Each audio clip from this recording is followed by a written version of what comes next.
Welcome, everyone, to Couch Potato Diary. Happy Wednesday. My name is Peter Klein. Thank you very much for tuning in to the show today. Coming up, a lot to react to following the western side of the play-in. We will get into the eastern side of the play-in. A wild night sets the postseason in the NHL, and a little bit of wrestling talk as well. So a lot to cover on the show today. Thank you guys so much for tuning in. Let's start a little bit of basketball talk. So we now know 7 of the 8 playoff teams in the NBA, and we know 1 that won't be making it. We will start with the team that is in, the LA Lakers, coming off of their win over the New Orleans Pelicans, and the story in this game, as it is in almost every game that he plays, it is the greatness of LeBron James. What an unbelievable performance last night, helping the Lakers finish as the 7th seed in the Western Conference. He was spectacular in this game, and there are so many different ways you can go about it, but you could just see the difference when he was off the floor, that this team really struggled offensively. And then when he was going, it just, everything had a much better flow to it. He was a much better director out there, and he was dominant. He had control of everything when the Lakers were out there offensively. Now, it did start to get away from them a little bit with LeBron out there in the fourth when Zion was going just absolutely berserk, and we'll get to that in a little bit. But LeBron had control of this game for most of the time that he was out there, understanding when the double team is going to come, how New Orleans was going to attack him defensively. It was just his basketball IQ was on full display, and he's still physically strong enough to be able to get to the rim. He's drawing a lot of fouls now instead of finishing at the rim, but he is still so smart and just an incredible athlete to be able to get to where he needs to get to. I don't even know if shooting wise he had a great night or didn't feel like a great night. It was the control that he had over this one that was so impressive to me. And his other star, his co-superstar, Anthony Davis, I thought kind of fought it in this game, but he came up with a winning play when they needed it. LeBron has Daniels on him late. It's a 2-point game. He's trying to get to the rim, not going to, because Daniels, to his credit, very good defensively, forces him out wide. It's a tough jump shot that ends up coming up well short. I believe it was an air ball. And AD rises up over 2 players to make to get the offensive rebound, drawing a foul, hitting 2 free throws, and it was ball game from there. New Orleans just couldn't close that distance when they needed to. That was a winning play from Anthony Davis, and it's those types of plays that this team needs if they're going to be successful. It is like big moments. Who is going to step up? You know LeBron is going to. It wasn't an awesome shot, but AD is right there, right spot, right time. And I mentioned on the instant reaction show that we did, I didn't think that he played all that well in this game, and I didn't think he took advantage of what was, I think, a rather significant size mismatch. He was comfortable taking advantage of a speed mismatch against Valanciunas, but when he had Nance on him, or there would be a switch or whatever, I don't think he did enough to really punish when New Orleans was going small. But this was a time where he was able to take advantage of that size, get the rebound, put it in, or draw the foul anyway, and set this team up. But he is going to have to be, I think, significantly better for the Lakers going up against the Denver Nuggets. Los Angeles basically has to be perfect for 7 games, and even then it may not work. They got beat last time in 4 games. Now, they played well, but they got beat in 4 games, and I'll be interested to see how they attack it. One of the differences for LA this year, though, is the play of D'Angelo Russell. He was very good in the start of this game. Launching from 3, he was hitting quite a bit to start. I thought kind of cooled off in the middle part of the game, but he came up again. A huge steal late, and then another big 3 at points in this game that helped kind of, I don't want to say ice it away because it was close all the way to the end, but to really help build some momentum for the Lakers. And he has been a difference maker all season long. This team has been dying for someone to step up offensively. Reeves has been good. AD and LeBron have been them, but they've needed another guy to help get this team out of a slog sometimes when they're in the half court, and Russell has been that guy to give them just a bit of a spark on the offensive side. And if they're going to do anything against the Denver Nuggets, and to be honest, they probably won't do anything against the Denver Nuggets, but if they're going to do anything against the Denver Nuggets, it is going to have to be D'Angelo Russell balling out and having big games with Jamal Murray on him and making them kind of shift. It'll probably be KCP on it. Well, we'll see how they attack it. Either way, he's going to have some really big games. And with him and AD out there, when LeBron is on the bench, they're going to have to light things up and really take advantage of those minutes. It's going to be a gigantic uphill climb. And again, they probably won't do it. But I do think that this is the one thing that they have in their bag that they didn't really last year, is this level of a D'Angelo Russell player. On the other side, the Zion Williamson injury just sucks. And now it sounds like he is going to be out for Friday's game against Sacramento. That probably does it for the Pelicans then. I mean, even still, like I was not, we'll talk about Sacramento in a second, but even if Zion was out, if BI was healthy, then you'd feel a little bit better about it. But Ingram, he just didn't click in this game, and they're going to need him to be a superstar coming up on Friday for them to have any hope against Sacramento. And this really sucks because this was the type of performance that we were all waiting for from Zion Williamson. Big stage, national spotlight, huge implications of potentially getting in as the 7th seed and not having to worry about a game on Friday night. And he was the one dragging this team. No, like Alvarado was playing well, but Zion was the one who was dragging him in. Just a quick commentary thing. I was getting a little frustrated, and not that Alvarado wasn't playing well, but this was like the Zion Williamson game. This is the best he has looked on the biggest stage, and he is getting anything he wants offensively, and then he goes up and throws down a vicious alley-oop. So we have like the makings of a new superstar in the NBA, and Reggie Miller's going, Alvarado! Like, yeah, he's been fine, but the story of that no one is going to work tomorrow talking about, man, just see how hard Alvarado played. It is all about Zion Williamson. And so I thought that they just kind of missed the moment there a little bit. But Zion was tremendous. I loved every aspect of his game. I thought he was so aggressive offensively. He had been absolutely shut down by LeBron in the regular season finale. And then to be able to come out and just get, like I said, get whatever he wanted was so impressive. Rebounding was great. Defensively, he was fine. But this was the game changer Zion Williamson that we were all waiting for. And if the season does end for New Orleans on Friday, they're going to have a big offseason coming up because I think you can now trust that you have a star in Zion Williamson. Now, you do have to worry about the health. Case in point. But I do think that you have to really look at this New Orleans team as one that can make some noise when Zion Williamson is good. We have now seen what they can do when Zion Williamson is motivated. We now see what a motivated Zion Williamson can do. And that play-in tournament, or the in-season tournament, the NBA Cup, does feel like a bit of a turning point for him, where they were playing well, and he goes out there and gets embarrassed by the Lakers, and everyone's calling him fat. And everyone is talking about him. And that was, I think, a wake-up call for this guy that I need to take it seriously, and I owe it to my teams to really go out there and, owe it to my teammate to go out there and really take this thing seriously. And he did. So now a full season of that. Watch out, NBA. Moving on to the 9-10 game as the Sacramento Kings move on. But again, I don't think a lot of people are talking about that. A lot of the talk today is about the Golden State Warriors. And quite simply, talked about it on the Instant Reaction show last night.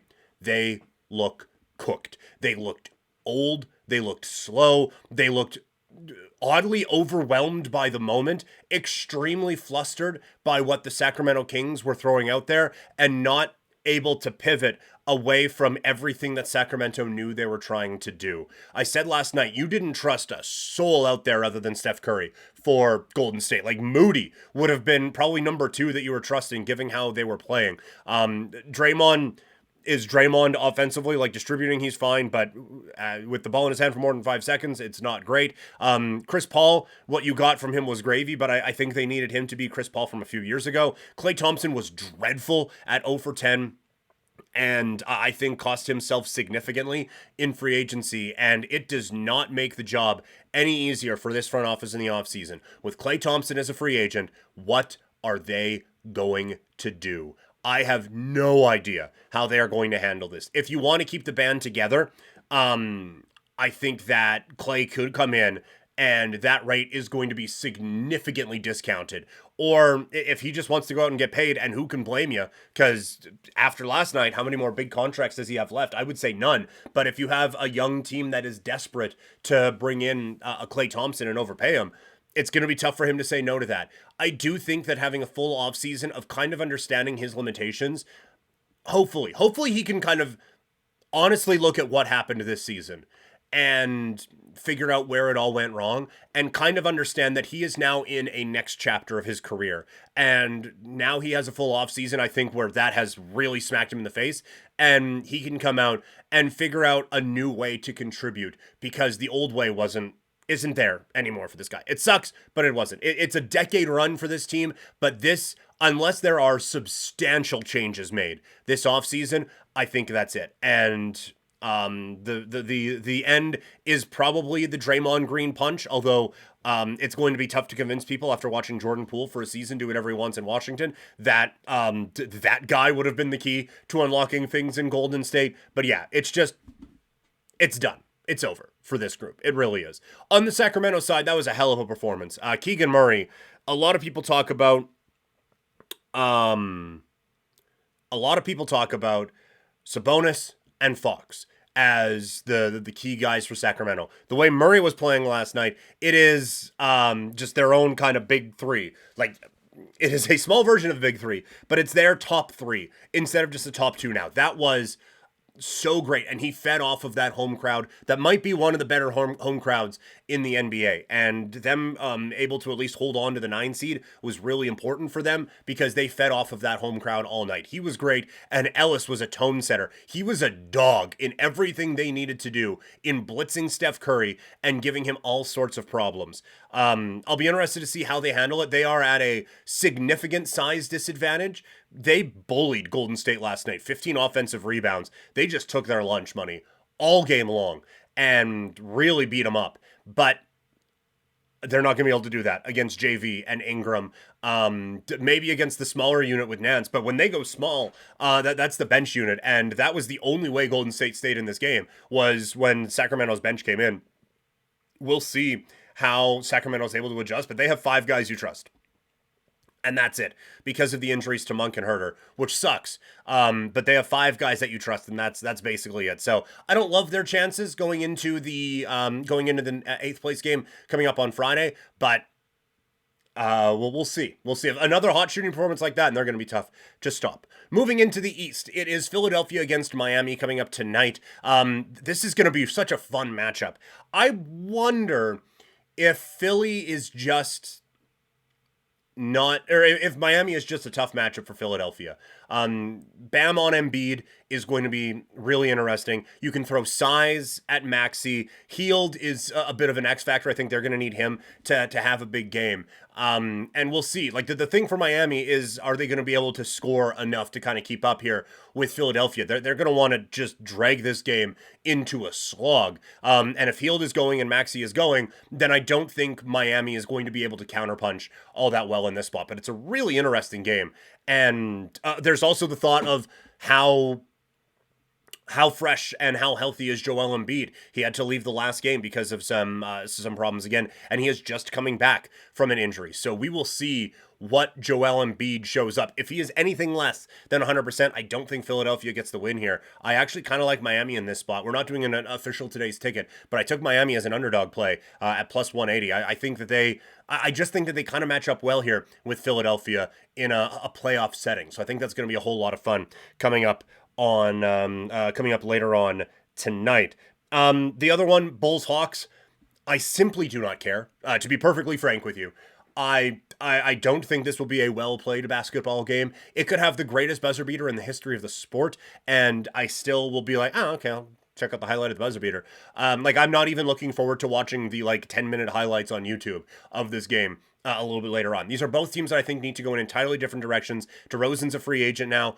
Get him the hell out of there, because he is still, I think, a great contributor to a team. You look at it, he'd be perfect. I've said this for years now. He'd be perfect on the Lakers. He is one of the better half-court mid-range scorers in the NBA, and goddamn do they need that. So he is the perfect kind of finishing piece for so many teams. I'll be interested to see what he does in free agency. But like they need to blow it up, and it didn't work. That they went for it with like getting acquiring DeRozan, going out getting Vucevic, along with Levine and Caruso. They needed ball, and he just wasn't able to stay healthy. And it is too bad, because I do think that this is an interesting team if you have a guy who can really facilitate it all, and they just didn't. White has been good coming back. This is already longer than I wanted to go on this game, but the long story short is they need to go in a different direction here. And Atlanta, the Murray Young debate or experiment, sorry, just hasn't worked either. And I think it has significantly lessened the value of Murray league-wide, and now they're just kind of stuck in a, what do we do now? So get ready for it tonight. Lastly, Jonte Porter is now banned for life from the NBA after it was revealed that he placed bets on the Raptors to lose. And when you are a member of the Toronto Raptors, that seems to be a problem. So he is gone. I've talked at length about this. If you're betting on your own games, and it's to lose, or your totals to be under, like the NBA had no other recourse but to ban this guy for life. The one thing I will say, I find it endlessly fascinating that all the talk is, oh, well, you see, legalize gambling, you get in bed with these gambling partners, this is what's going to happen. I have said before, if you had internet, you've been able to gamble on sports for a really long time now. All these websites didn't just happen to have the infrastructure ready to handle a boatload of gambling all at once here, and once it became legal. These have been things that have been going on for a really, really long time out on them internets. And I find it hilarious that people are like, well, now that it's legal to gamble, illegal gambling is going to start. Like, look, we could throw games here. We could really mess it up. No. Let's wait for it to be legal. Let's not go do these bets off a website in Switzerland or some shit like that. No. We have to wait for gambling to be legalized before we start to do illegal activity. I do like, and look, I've had a gambling sponsor on this website before, or sorry, on this podcast before, and it just, I don't now, but that is through, I don't think any animosity. It's just, our terms didn't really work out, so that's fine. But like I enjoy that aspect of sports quite a bit, and again have for a long time, wink wink. But a part of me is coming at this from a side of being, I don't want to say protective, but there's a bias here. Like I think that it is a huge part in the rise of the popularity of sport, not just in the last couple of years. But like it's an aspect of it that I enjoy, and I understand that there are people who cannot enjoy it in moderation, and so being inundated with all of this would absolutely be a problem. The same way that if you had a drinking problem, having beer ads thrown at you all day would probably be a bit of a problem.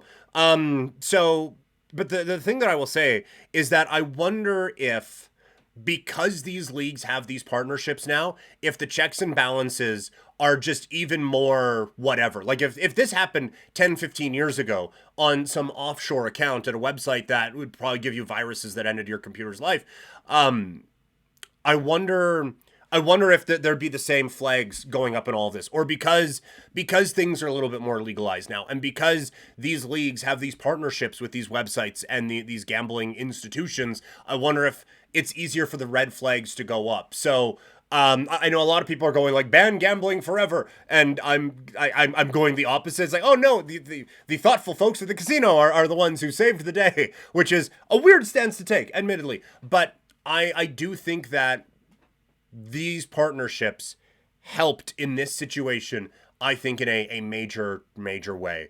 So that's just my thought on it. Anyway, let's move into the world of hockey, shall we?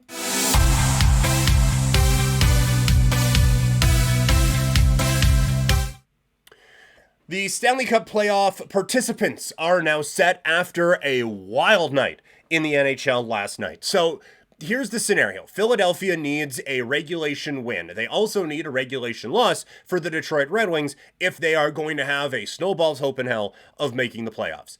And as the night was winding down. Detroit is trailing Montreal with 7 seconds left. Philadelphia needs a regulation win. And so, with the game tied at 1 with 3 minutes to go, John Tortorella summons Urson to the bench, who, by the way, had played quite well for a Philadelphia team that rather abruptly saw their goaltending situation change over the last 6 months or so. But neither here nor there. He summons his goalie to the bench. They're going with the extra attacker to try to win this hockey game.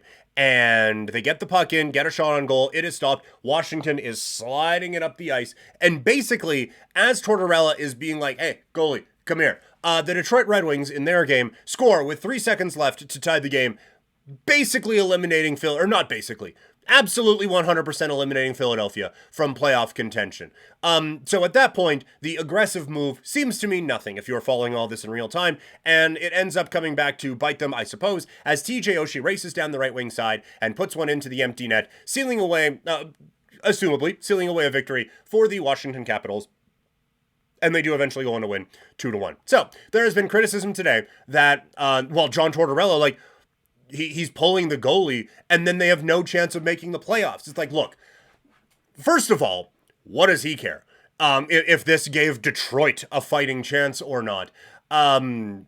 He's eliminated whether that goal goes in or not. So what does he care? He's not more eliminated if a goal goes in on a goalie or not. So that part of it is weird. But I would assume, all day was preaching just focus on this game. Whatever happens elsewhere, we just focus on our stuff. And so the part of this scenario that he could control, or, the closest he could control, was his team winning a game in regulation. That needed to happen for this to be a successful venture for the Philadelphia Flyers. So he was doing everything he could to win a game in regulation. The timing of it stinks for Detroit, because if Philadelphia goes on to win that game, then Detroit is sitting in the driver's seat for a postseason spot. And then Philadelphia, it basically looks like they're just giving it away to allow Washington to get this win. I think any criticism of Torts is assuming that there is a level of paying attention to the results that there probably just wasn't. Like, he got the note from his video guys after, like, Detroit scored, so we're eliminated. It's like, okay, well, whatever, so go out and try to win a hockey game. He was controlling the one part of this scenario that he could control the most. And so I have no problem with Tortorella pulling the goalie and going for it there and just giving it a go. The fact that it basically eliminated Detroit, I don't think should matter to him even a little bit. So credit Washington, they get in. Lindgren has been an MVP for them. You look at the stretch here. When they needed it the most, he comes up with 4 wins in his last 5 starts. 42 saves against Detroit. Kind of a big game now, in hindsight, where they win that one. He has a bit of a shaky one. I believe it was against Buffalo. Bounces back. 32 saves against Tampa Bay. Again, big game. That team's sitting in the first wildcard spot. A 16 save shutout against Boston. And then to close out the season, 27 saves in a victory over Philadelphia. Ovechkin is the star. Oshie is a very talented player. Carlson gets headlines too. This team doesn't get close to this spot if Lindgren isn't incredible. Basically, since the trade deadline, he's only lost a few times. He has been phenomenal in this resurgence for Washington. Now, I don't think it's going to mean a lick in the playoffs, but credit to Washington for being able to get in. It's like Philadelphia was a real feel-good story for a lot of the season. I think this offseason is going to be really interesting when you have all these teams that are going to be looking to step up, right? Like, Philadelphia's right there. Detroit feels like they're right there. New Jersey has to feel like they are right there. Washington and Pittsburgh are clinging to right there status. And then you have, like, Ottawa is probably looking to move up. Buffalo is looking to advance. So I think the offseason, specifically in the East, is going to be wild. And you're going to have a couple of teams that fancy themselves contenders losing pretty early and much earlier than they would have thought. So I do feel like this offseason is going to be bananas out east. Also in the Eastern Conference last night, the Boston Bruins, and it's something we've talked about on this show for a few days now, the Bruins are sleepwalking to the finish, and they may have sleepwalked into the perfect scenario for them, because I was really worried about Boston that they wouldn't be able to flip that switch and they would have Tampa Bay in the first round. And Vasilevsky's playing well. Kucherov is a Hart Trophy candidate. Point. All he does is score big goals in the postseason and on down the line. And I was ready to pick Tampa Bay over Boston. So Boston, what do? They continue to play crappy, and they end up getting the Leafs in the first round, who they big brothered this season. And I'm going to have to do a deeper dive. I don't think Toronto can take advantage of Boston in the way that Tampa Bay could. And it's specifically because of Vasilevsky. The goaltending in Toronto has not been able to click in this last little stretch. They've had stretches this year where it's been able to really get them going. But this goaltending hasn't really been a thing for this team for a while. And so I don't think they have what it takes to take advantage of the sleepiness of Boston. Now, I do think that they have this in the NBA. I'm assuming they have it for NHL as well, or they will.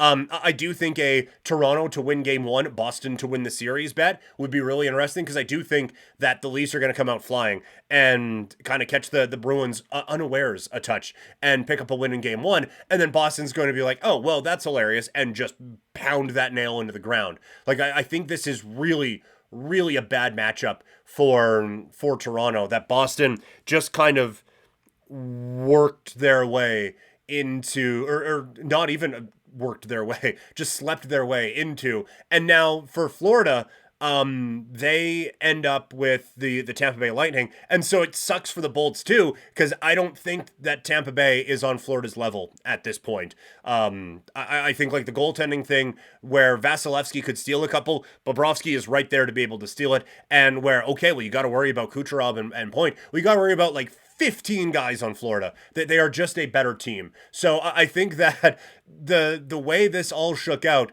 it was setting up where, like, I think Florida probably also beat Toronto. But Tampa Bay had a shot at an upset, and I think Toronto, just style of play, has a touch of a better chance against Florida, but maybe not. But this one, the way it all shook out was kind of best case scenario, I think, for the top two teams in the Atlantic Division. So still quite a bit to figure out, though, in the West, and that will happen over the next couple of days. All right, let's go into the world of professional wrestling for a little bit. I was a day late in watching Monday Night Raw, but just have a couple of quick thoughts as we wrap things up here on a Wednesday.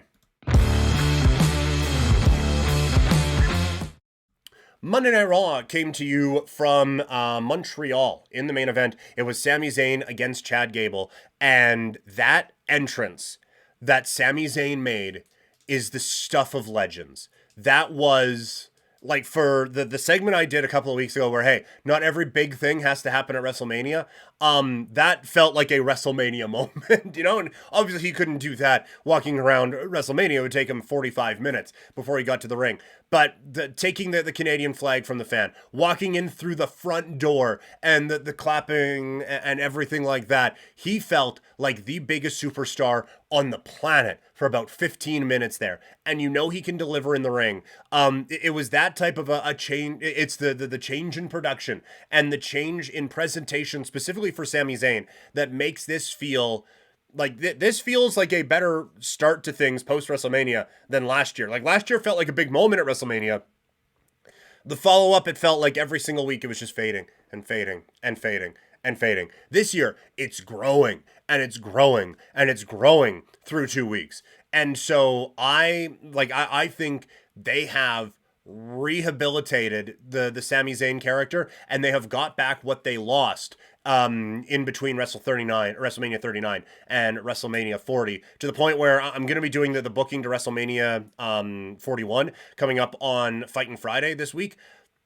Sami Zayn is probably going to be moving up pretty high on my WrestleMania card. I think that there is a real superstar quality that they have found in this guy. The other big news, I love that they have changed the tag team titles and going back to, instead of the Raw Women's Championship and the Raw Tag Team Championships, going with the World Tag Team Championships and the WWE Tag Team Championships. Love it. Absolutely love it. 10 out of 10 no notes. The World Women's Champion, or the Women's World Champion, is now vacant as Rhea Ripley has to give it away because of an injury. A lot of people pissed at Liv Morgan for the chair shot. I'm sure Rhea knew it was coming. Maybe it came in a bit more velocity, but B, it happened when she fell into the wall. So let's not get too much on Liv Morgan. First of all, this really sucks. Like, this was a star-making run for Rhea Ripley. She's in TikTok memes.